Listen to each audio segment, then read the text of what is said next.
반년의 시간이 주님의 은혜였음을, 또 주님의 은총이었음을 고백하면서 하나님의 은혜에 특별히 감사하는 날이 맥주 감사주일입니다. 어제 예배를 준비하면서 마음이 굉장히 안 좋았어요. 마음이 굉장히 아팠습니다. 오늘 맥주 감사주일인데 맥주 감사주일을 위한 특별한 순서가 없는 거예요. 그냥 맥주 감사주일로 지킨다, 이렇게만 강구를 했고, 또 그렇게만 우리가 보내고 있는 것은 아닌가, 그런 생각이 들면서 굉장히 마음이 안 좋았습니다. 우리가 어떤 그 의미 있는 날이 되면 그 의미 있는 날을 우리는 정말 의미 있게 보내려고 최선을 다하잖아요. 맛있는 음식도 준비하고 또 선물도 준비하고, 그렇게 우리가 세상의 그 날들도 그렇게 감당을 하는데 정말 주님의 그 절기잖아요. 교회의 거룩한 절기잖아요. 그런데 아무런 그 특별함이 없는 그런 절기인 것 같아서 굉장히 마음이 불편했습니다. 6월 마지막 날인 6월 30일 새벽 기도의 시간에 이런 말씀을 나누었어요. 2025년 6월의 마지막 날인 오늘 하나님을 섬기는 저와 여러분에게 가장 중요한 가업이 있다. 그 가업은 바로 6월 한 달 동안 하나님께서 우리에게 베풀어 주신 그 은혜들을 헤아리면서 구체적으로 감사하는 것이다. 이런 말씀을 나누었습니다. 여러분, 지난 6월 한 달 동안 하나님께서는 우리가 알 수 있는 은혜들도 허락해 주셨지만 우리가 미처 헤아리지 못하는, 우리가 미처 알지 못하는 그런 은혜들도 굉장히 많이 허락해 주셨습니다. 또 우리는 그 하나님의 은혜를 때로는 너무나 당연하게 여길 때가 있다는 것이죠. 너무나 당연하게 여기면서 하나님의 은혜에 감사하지 못할 때가 너무나 많이 있다는 것입니다. 우리 교회 7월 추천도서에 모든 날이 감사하다에 이런 내용의 글이 있더라고요. 제가 읽어드리겠습니다. 우리의 삶을 가만히 보면 고마운 것들에 대하여 참 쉽게 익숙해지는 것 같습니다. 그 익숙함이 우리를 당연함으로 인도합니다. 하지만 무엇인가 당연하다고 여기는 순간 고마움이 사라집니다. 고마움이 사라지면 더 채워지지 않은 것에 대하여 불평이 시작됩니다.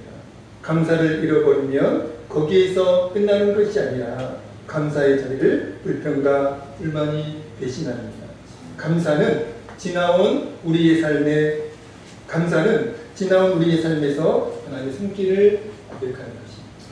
그래서 감사하는 사람은 삶에서 역사하실 하나님의 섭리를 기대합니다. 감사는 어떤 의미라고요? 지나온 우리의 삶에서 무엇을 고백하는 것이라고요? 하나님의 손길을 고백하는 것입니다. 이 내용의 글이 저에게 굉장히 큰 도전이 되었고 굉장히 큰 울림이 되었습니다. 감사는 지나온 우리의 삶에서 하나님의 손길을 발견하고 그 하나님의 손길을 고백하는 것, 그게 감사의 진정한 의미라는 것.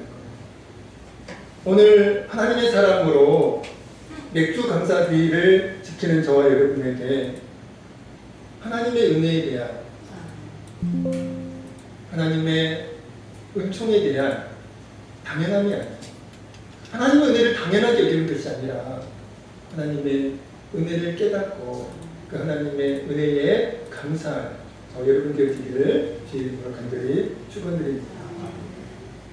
오늘 본문 말씀은 다윗이 성전 건축 예물을 드린 후에 하나님께 드린 감사 기도인데요. 다윗이 하나님께 감사할 수 있었던 원동력이 있습니다. 다윗이 하나님께 감사할 수 있었던, 굉장히 구체적으로 다윗이 하나님께 감사의 기도를 드리고 있는데, 여러분, 다윗이 그렇게 하나님께 감사할 수 있었던 원동력이 무엇이었을까요? 믿음이었어요. 다른 것이 아니고 믿음이었어요. 다윗에게는 믿음이 있었어요. 다윗이 착한 사람이었기 때문에 하나님께 감사했던 것이 아니라 다윗에게 믿음이 있었기 때문에 그 믿음으로 다윗은 하나님께 감사할 수 있었다는 것이죠. 오늘 우리에게 감사가 없다면 그건 뭘 의미할까요? 우리에게 믿음이 없다는 거죠. 다윗에게는 믿음이 있었어요. 그 믿음으로 다윗은 하나님께 감사할 수 있었습니다. 모든 날이 감사하다 저자인 김병사 목사님도 이 책에서 감사는 믿음과 관계가 있다. 그리고 구원과도 연관성이 있다. 이렇게 말씀하시면서 감사라고 하는 것은 구원받은 자의 믿음으로 표현되는 삶의 방식이라고 그렇게 말씀을 하셨더라고요. 감사는 구원받은 자의 믿음으로 표현되는 삶의 방식이다. 동의하면 아멘하시기 바랍니다. 제가 최근 새벽 기도의 시간에 믿음의 본질에 관하여 설교했던 적이 있습니다. 믿음의 본질이 뭘까요? 믿음의 본질은 이겁니다. 어떤 상황에 있어도 어떤 환경에 있어도 하나님의 선하심을, 하나님의 신실하심을 절대적으로 신뢰함이 믿음의 본질이라고 말씀을 드렸습니다. 믿음의 본질이 뭐라고요? 어떤 상황에서도, 어떤 환경에서도, 어떤 처지와 어떤 여건에서도 하나님의 선하심을, 하나님의 신실하심을 절대적으로 신뢰함이 믿음의 본질입니다. 여러분, 만약 그 믿음이 있다면 그 믿음의 증거가 뭘까요? 감사입니다. 그러니까 어떤 상황에 있어도 그 상황이 나쁜 상황이건 좋은 상황이건 어떤 상황에 있어도 하나님의 선하심을, 하나님의 신실하심을 절대적으로 신뢰한다면, 신뢰하는 믿음이 있다면 그 믿음으로 하나님께 감사할 수 있다는 것이죠. 다윗은 오늘 본문에서 특별히 두 가지를 믿음으로 고백하면서 하나님께 감사했음을 알 수가 있습니다. 여러분, 다윗이 어떤 믿음으로 하나님께 감사했을까요? 첫 번째는 이겁니다. 같이 한번 읽어볼까요? 다윗이 어떤 믿음으로 하나님께 감사했을까? 첫 번째 믿음은 이거였어요. 같이 읽어보겠습니다. 시작. 만물의 주인은 창조주 하나님이시다.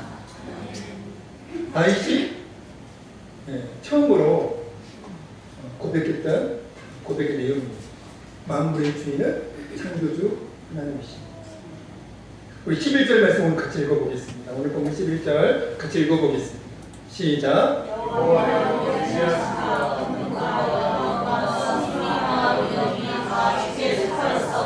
천지에 있는 것이 다 주의 것으로소이다. 여호와여 주권도 주께 속하였사오니 주는 높으사 만물의 머리이신 이니이다. 아멘. 다윗의 고백이에요. 다윗이 믿음으로 고백하면서, 이것을 고백하면서 하나님께 감사하고, 천지에 있는 것이 다 주의 것입니다. 천지의 모든 것이 다 주인의 것입니다. 여호와여 주권도 주께 속하였사오니 주는 높으사 만물의 머리이시니이다. 여러분, 다윗이 11절에서 했던 이 고백이 어떤 고백일까요? 한마디로 만물의 주인은 창조주 하나님이십니다. 내 인생의 주인도 하나님이십니다. 내 생명의 주인도 하나님이십니다. 내 소유의 진정한 주인도 하나님이십니다. 이렇게 고백하고 있는 거예요. 여러분, 이 시간에 여러분도 그렇게 고백할 수 있겠어요? 만물의 주인이 하나님이십니다. 내 인생의 주인도 하나님이십니다. 내 생명의 주인도 하나님이십니다. 내 소유의 진정한 주인도 하나님이십니다. 여러분, 이렇게 고백할 수 있어야 돼요. 하나님의 사람이라면. 그게 굉장히 고차원적인 고백이 아니고요. 신앙의 가장 기본적인 고백이에요. 만물의 주인은 창조주 하나님이십니다. 내 인생의 주인도 하나님이십니다. 내 생명의 주인도 하나님이십니다. 여러분, 내 생명의 주인이 하나님이시라는 증거가 뭐예요? 우리는 안 죽고 싶잖아요. 맞죠? 근데 만약에 생명의 주인이 우리라면 안 죽고 싶으니까 안 죽어야 돼요. 근데 죽잖아요. 안 죽나요? 다 죽잖아요. 하나님께서 우리를 부르시면 우리는 죽는 거예요. 그러니까 생명의 주인이 우리가 아니라 하나님이라는 증거인 거죠. 하나님을 믿지 않고 하나님을 부정하는 사람들은 우주 만물과 자신들을 우연의 결과물이라고 그렇게 주장해요. 어떤 결과물로 주장한다고요? 우연의 결과물. 우주 만물도 그리고 자기 자신도 우연의 결과물이다. 우연히 존재한다. 그렇게 하나님을 부정하는 세상 사람들은 그렇게 주장하죠. 그러나 성경은 분명히 말씀합니다. 우주 만물과 인간이 우연의 결과물이 아니라 하나님께서 창조하신 피조물이라고 성경은 분명히 말씀하고 있습니다. 저와 여러분도 하나님께서 창조하신 거룩한 피조물이에요. 우연의 결과물이 아닙니다. 우연히 지금 존재하고 있는 것이 아니에요. 창조주 하나님께서 저와 여러분을 창조하셨기 때문에 오늘 우리가 존재하고 있는 것입니다. 이 믿음의 고백이 우리에게 있어야 하는 것이죠. 하나님이 우주 만물과 우리 자신을 창조하신 창조주시라면 우리 자신과 인생의 진짜 주인은 누구예요 됩니까? 우주 만물과 우리 자신을 하나님께서 창조하셨다면 우주 만물의 진짜 주인 그리고 우리 인생의 진짜 주인 누구여야 되나요? 하나님이 되어야 합니다. 우리를 만드신 분이 하나님이니까 우리를 만드신 분이 우리 인생의 진짜 주인인 거죠.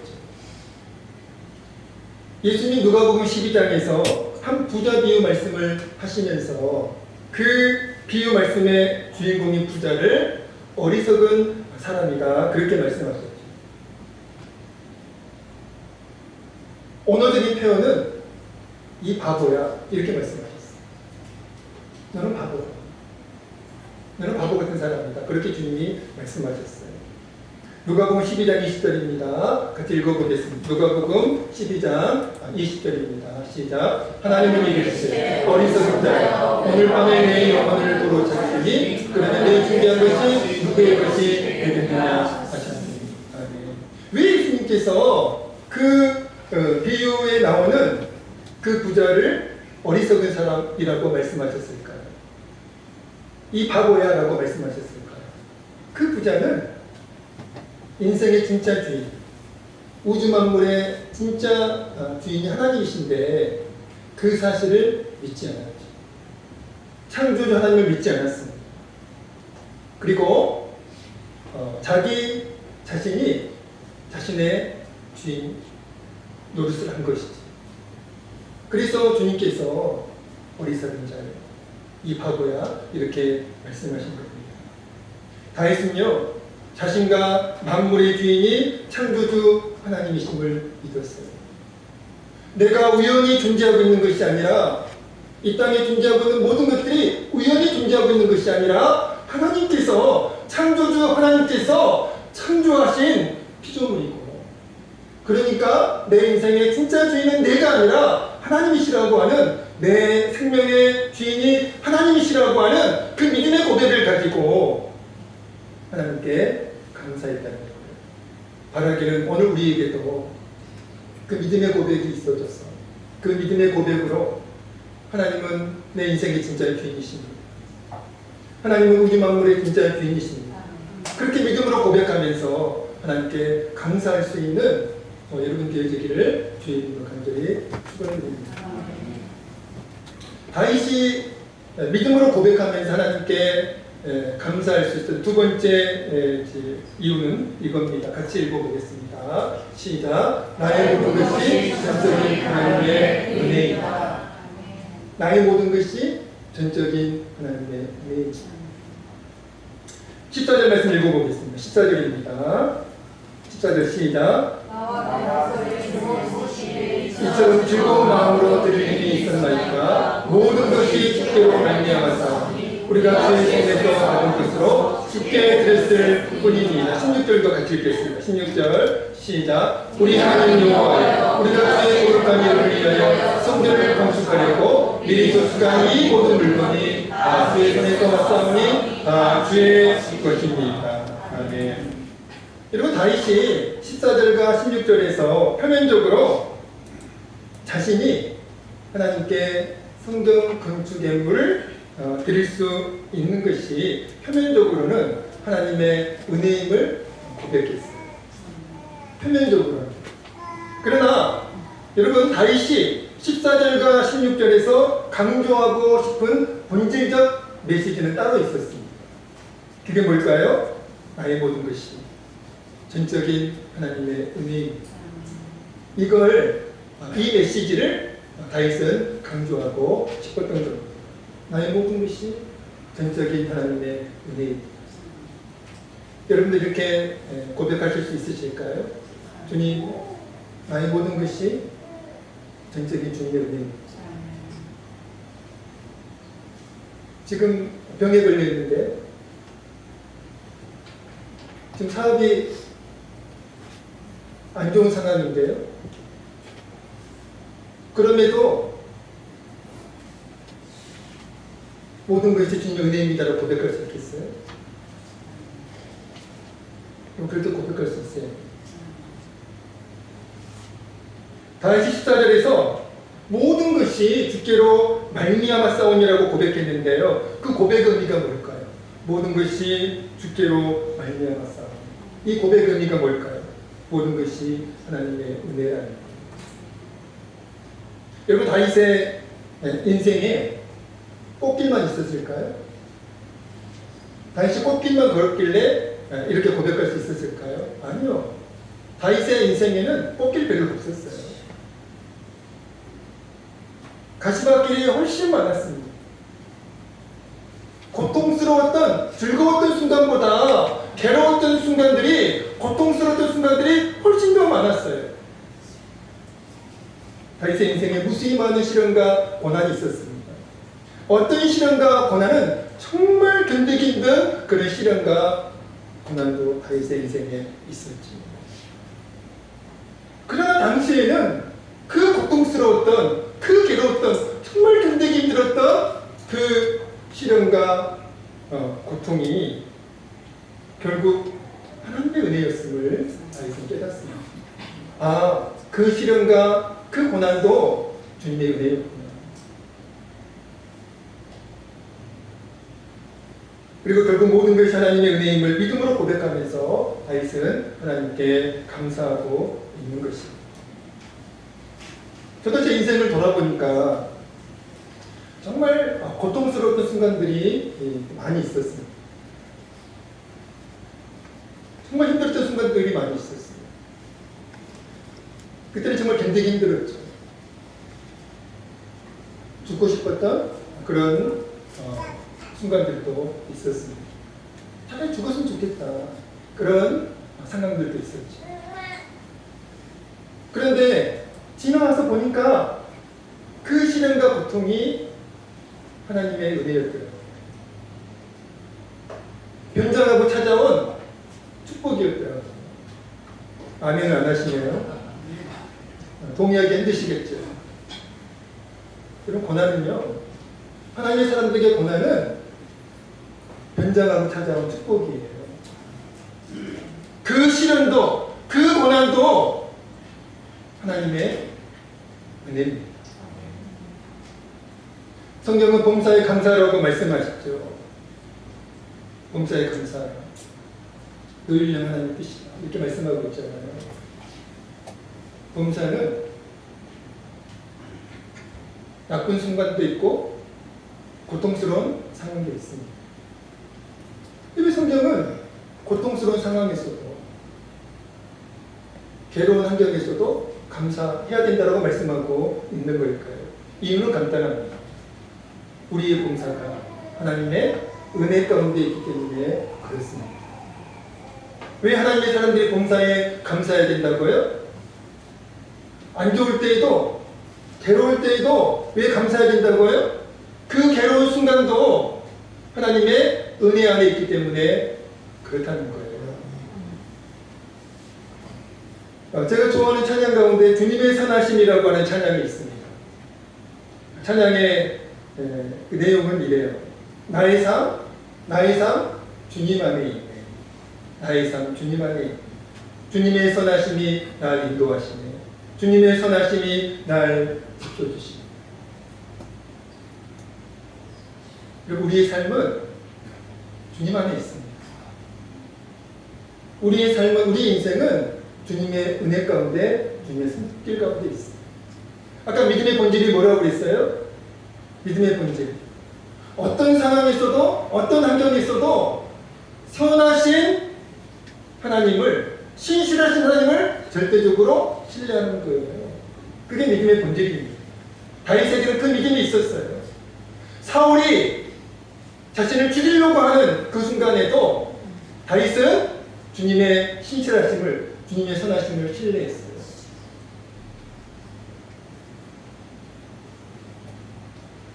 나의 삶 주님 안에, 우리도 이렇게 고백할 수 있어요. 나의 삶 주님 안에, 내 인생 주님의 은혜 안에, 주님의 선하심이 나를 인도하시네.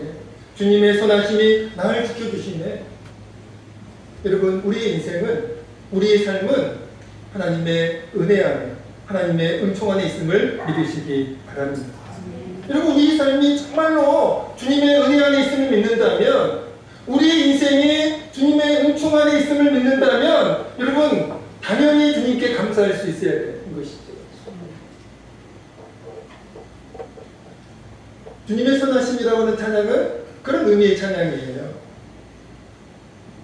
우리의 삶이 주님 안에 있음을 믿고, 주님의 은혜 안에 있음을 믿고 주님께 감사하는 찬양이 주님의 선하심 찬양입니다.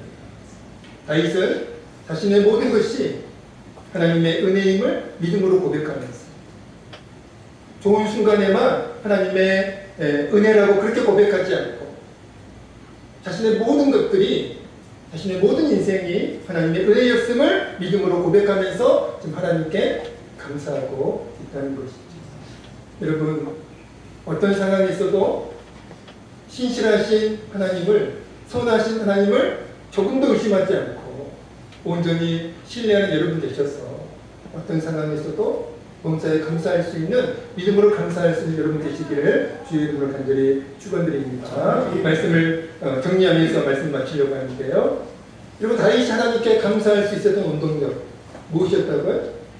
믿음이었습니다.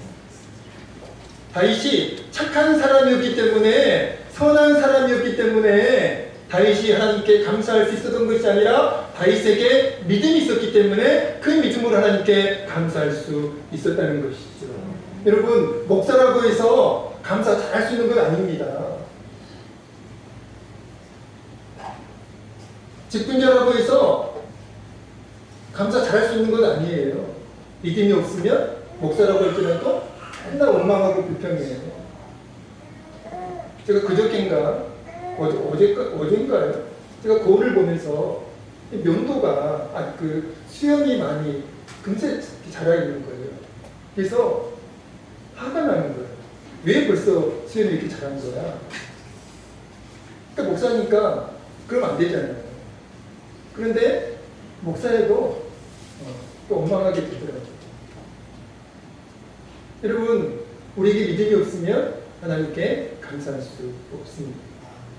다윗은 믿음으로 하나님께 감사했고요. 어떤 믿음으로 하나님께 감사했습니까?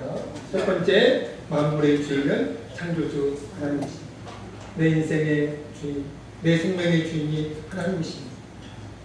내 생명의 주인인 하나님께서 오늘도 나에게 생명을 허락해 주셨기 때문에 그 믿음으로 감사하는 거예요. 내 인생의 주인 되신 하나님께서 나에게 오늘 내가 누리는 모든 것들을 허락해 주셨기 때문에 감사할 수 있는 거죠. 두 번째로, 나의 모든 것이 전적인 하나님의 은혜입니다. 이 믿음으로 다윗은 감사할 수 있었어요. 다윗은 범사에 감사했습니다.